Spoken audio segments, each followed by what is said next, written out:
আজ তুমি কাঁদছ কারণ কেউ তোমাকে বিশ্বাস করে না, কিন্তু একটা সময় আসবে যখন সবাই তোমার সফলতার গল্প বলবে।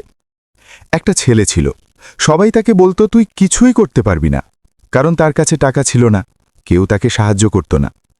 একদিন সে ঠিক করল সে আর কারো কথা শুনবে না। সে প্রতিদিন একটু একটু করে কাজ করতে শুরু করল। যেদিন সবাই ঘুমতো সেদিন সে নিজের স্বপ্নের জন্য জেগে থাকত। মাসের পর মাস কেটে গেল। তারপর একদিন যে মানুষগুলো তাকে ছোট করত তারাই তার সাথে ছবি তুলতে চাইল।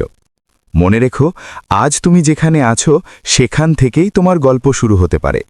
যদি তুমি নিজের জীবন বদলাতে চাও তাহলে এখনই সাবস্ক্রাইব করো মোটিভেশন উইথ জাহাঙ্গীর। কারণ পরের ভিডিওতে আমি দেখাবো কেন ৯৫% মানুষ জীবনে হেরে যায়।